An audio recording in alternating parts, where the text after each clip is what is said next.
tantalizing prehistoric murder mystery of a man who'd lived about 5,300 years ago. A shocking discovery eventually revealed his true cause of death and upended his story.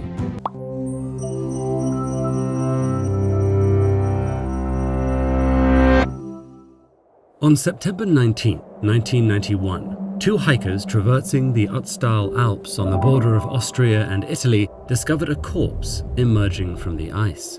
Researchers soon realized they weren't looking at the victim of a recent climbing accident, as initially assumed, but the mummified body of a man who'd lived about 5,300 years ago, who they came to call Ötzi the Iceman.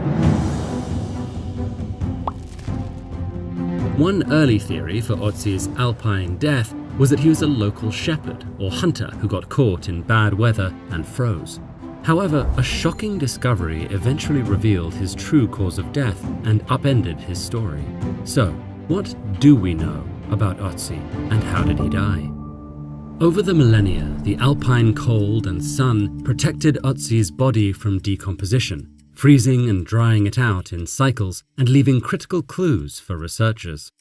Ötzi was about 160 centimeters tall, weighed some 50 kilograms, and died between 40 and 50 years old.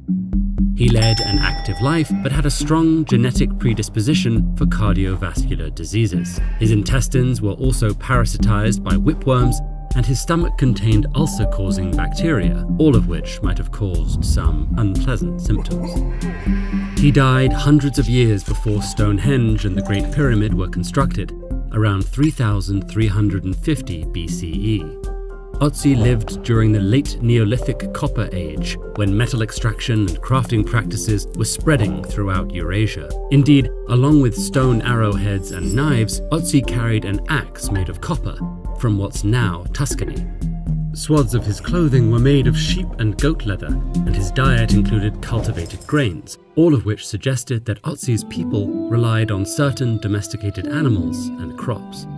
And when researchers inspected Ötzi's skin with light ranging from infrared to UV, they found a total of 61 tattoos.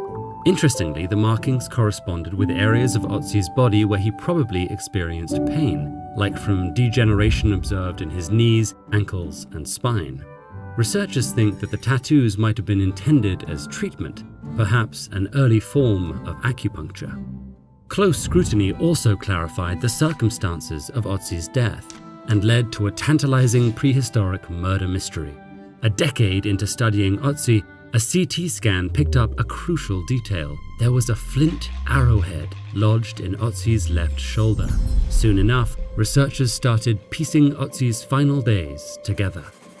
A deep-cut wound on Ötzi's hand showed initial signs of healing and must have occurred just days before his death. It was likely a defensive wound, which indicated that Ötzi was attacked with a sharp blade but fought back and survived.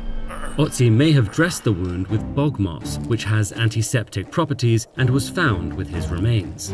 Meanwhile, the types and location of pollen in Ötzi's digestive tract indicated that it was spring or early summer, and that his last 3 days were hectic. Ötzi seemed to be fleeing something. About 33 hours before his death, Ötzi was at an altitude of around 2,500 meters, near the timberline. Then, approximately 24 hours later, he descended to at least 1,200 meters, to a zone of warmth-loving trees.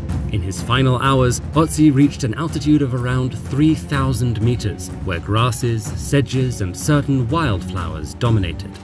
His last meal included a large helping of dried wild ibex, roe deer, and grains.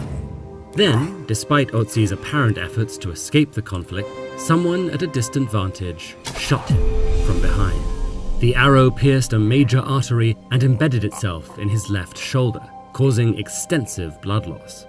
Ötzi probably died soon after, his remains and all his belongings left undisturbed in the glacier for millennia. This 5,300-year-old cold case has offered invaluable glimpses into the distant past, but the mystery of who exactly Ötzi was and why he was killed will probably never be solved.